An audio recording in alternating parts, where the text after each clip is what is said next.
बताऊंगी आपको इस वीडियो में भारत की 5 ऐसी सबसे बहादुर रानियों के बारे में जिन्होंने इतिहास रच डाला। उनके बारे में सुनकर आपके होश उड़ जाएंगे। इनमें से कुछ रानियों के बारे में ही आपको अभी तक मालूम हुआ होगा और कुछ के बारे में आपने स्कूलों में पढ़ा होगा। तो वीडियो को आखिरी तक ज़रूर देखिए, अपने दोस्तों के साथ शेयर कीजिए और सब्सक्राइब नहीं किए हैं तो मेरे चैनल को सब्सक्राइब कर दीजिए। बिना कुछ देरी किए चलिए करते हैं वीडियो को स्टार्ट। नंबर 1 पे आती है रानी पद्मावती। महारानी पद्मावती राजा गंधर्वसेन और रानी चंपावती की पुत्री थी।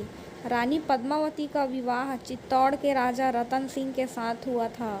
रानी पद्मावती की सुंदरता और वीरता के चर्चे दूर दूर तक थे। रानी पद्मावती की सुंदरता पर दिल्ली का सुल्तान अलाउद्दीन खिलजी मोहित हो गया। रानी को हासिल करने के लिए अलाउद्दीन खिलजी ने चित्तौड़ पर हमला कर दिया। इसके पीछे की एक जादुई कहानी भी बताई जाती है। चढ़ाई और घेरे के बाद अलाउद्दीन ने चित्तौड़ पर धावा बोल दिया था और राजा रतन सिंह को धोखे से मार गिराया। तब यह देखकर रानी ने राजपूत वीरांगनाओं के साथ जौहर की अग्नि में 1330 ईस्वी में आत्मदाह कर लिया। उल्लेखनीय है कि राणा सांगा के पुत्र राणा उदय सिंह की धाय मां पन्ना धाय के बलिदान को भी कोई नहीं भूल सकता। रानी पद्मावती इतनी खूबसूरत थी कि इनकी वजह से कई हजारों लोग मारे गए थे। दूसरे नंबर पर आती है रानी दुर्गावती। वीरांगना महारानी दुर्गावती का जन्म 1524 में हुआ था। उनका राज्य गोंडवाना में था। महारानी दुर्गावती कालिंजर के राजा कीर्ति सिंह चंदेल की एकमात्र संतान थी। राजा संग्राम शाह के पुत्र दलपत शाह से उनका विवाह हुआ था। विवाह के 4 वर्ष के बाद ही राजा दलपत शाह का निधन हो गया। उस समय दुर्गावती का पुत्र नारायण 3 साल का ही था। रानी ने स्वयं ही गढ़मंडला का शासन संभाला। वर्तमान जबलपुर उनके राज्य का केंद्र था। दुर्गावती के वीरतापूर्ण चरित्र को भारतीय इतिहास से इसलिए काट कर रखा गया क्योंकि उन्होंने मुस्लिम शासकों के विरुद्ध कड़ा संघर्ष किया था और उनको अनेक बार पराजित किया गया था। अंग्रेज शासन काल में लिखे गए इतिहास और बाद में वामपंथियों द्वारा लिखे गए इतिहास में तथाकथित अकबर को ही महान बताया गया था। अकबर के कड़ा मानिकपुर के सूबेदार ख्वाजा अब्दुल मजीद खान ने रानी दुर्गावती के विरुद्ध अकबर को उकसाया था। अकबर अन्य राजपूत घरानों की महिलाओं को रनवासी की शोभा बनाना चाहता था और दुर्गावती को भी। अकबर ने अपनी कामुक भोग लिप्सा के लिए एक विधवा पर जुल्म किया, लेकिन धन्य है रानी दुर्गावती का पराक्रम कि उसने अकबर के जुल्म के आगे झुकने से इनकार कर स्वतंत्रता और अस्मिता के लिए युद्ध रची।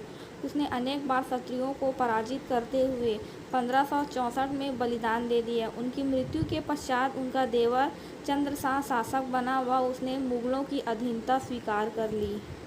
नंबर 3 पे आती है रानी कर्मावती। राजस्थान के मेवाड़ की रानी कर्मावती को कौन नहीं जानता। एक ओर जहां मुगल सम्राट हुमायूं अपने राज्य का विस्तार करने में लगा था, तो वहीं दूसरी ओर गुजरात के सुल्तान बहादुर शाह ने सन 1533 ईस्वी में चित्तौड़ पर आक्रमण कर दिया था। रानी कर्णावती या कर्मावती चित्तौड़ के राजा की विधवा थी।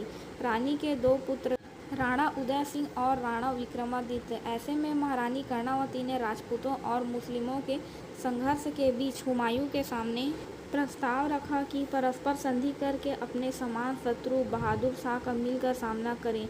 मुगल सम्राट हुमायूं ने रानी का प्रस्ताव स्वीकार कर लिया। हालांकि हुमायूं किसी को भी नहीं बख्शता था, लेकिन उसके दिल में रानी कर्णावती का प्यार अच्छे से उतर गया और उसने रानी का साथ दिया। हुमायूं को रानी ने अपना धर्म भाई बनाया था, इसलिए हुमायूं ने भी राखी की लाज रखते हुए उसके राज्य की रक्षा की थी।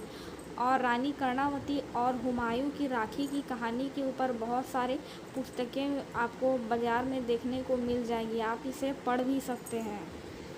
चौथे नंबर पर आती है रानी तपस्विनी। झांसी की रानी लक्ष्मीबाई की भतीजी और बेलूर के जमींदार नारायण राव की बेटी महारानी तपस्विनी की वीरता की प्रसिद्धि दूर दूर तक थी। उन्हें माताजी के नाम से बुलाया जाता था। वे एक बाल विधवा थी।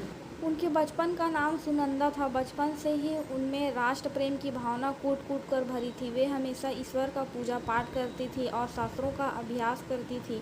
जब 1857 ईस्वी में क्रांति का बिगुल बजा तब रानी तपस्विनी ने भी अपनी चाची के साथ इस अहम भूमिका निभाई थी। 1857 की क्रांति की विफलता के बाद उन्हें तिरुचिरापल्ली के जेल में रखा गया। बाद में वो नाना साहेब के साथ नेपाल चली गई, जहां उन्होंने नाम बदलकर काम शुरू किया। नेपाल पहुंचकर माताजी ने वहां बसे भारतीयों में देशभक्ति की भावना फैलाई। नेपाल के प्रधानमंत्री सेनापति चंद्र शमशेर जंग की मदद से उन्होंने गोला बारूद व विस्फोटक हथियार बनाने की एक फैक्ट्री खोली ताकि क्रांतिकारियों की मदद की जा सके। लेकिन सहयोगी खांडेकर के एक मित्र ने धन के प्रलोभन में आकर अंग्रेजों को तपस्विनी के बारे में सब कुछ बता दिया। तब तपस्विनी नेपाल छोड़कर कोलकाता चली गई। कोलकाता में उन्होंने महाभक्ति पाठशाला खोलकर बच्चों को राष्ट्रीयता की शिक्षा दी। 1902 ईस्वी में बाल गंगाधर तिलक कलकत्ता आए तो उनकी माताजी से मुलाकात हुई। 1905 में जब बंगाल विभाजन के विरुद्ध आंदोलन प्रारंभ हुआ तब रानी ने उसमें सक्रिय भूमिका निभाई थी। 1907 ईस्वी में माताजी की मृत्यु हो गई।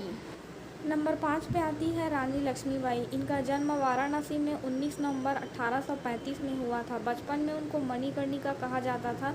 लोग प्यार से उन्हें मनु कहकर पुकारते थे। उनकी माता की मृत्यु 4 साल की उम्र में ही हो गई थी, इसलिए मनु के पालन पोषण की जिम्मेदारी उनके पिता पर आ गई। 1842 में मनु की शादी झांसी के राजा गंगाधर राव से हुई। शादी के बाद मनु को लक्ष्मीबाई नाम दिया गया। 1851 में इनको एक पुत्र रत्न की प्राप्ति हुई, लेकिन 4 महीने बाद ही उनकी मृत्यु हो गई। उनके पति का स्वास्थ्य बिगड़ गया। सबने उत्तरदायी के रूप में एक पुत्र गोद लेने की सलाह दी। इसके बाद दामोदर राव को गोद लिया गया। 21 नवंबर 1853 को महाराज गंगाधर राव की मृत्यु हो गई। इस समय लक्ष्मीबाई 18 साल की थी और अब वे अकेली रह गई, लेकिन रानी ने हिम्मत नहीं हारी। वह अपने फर्ज को समझा।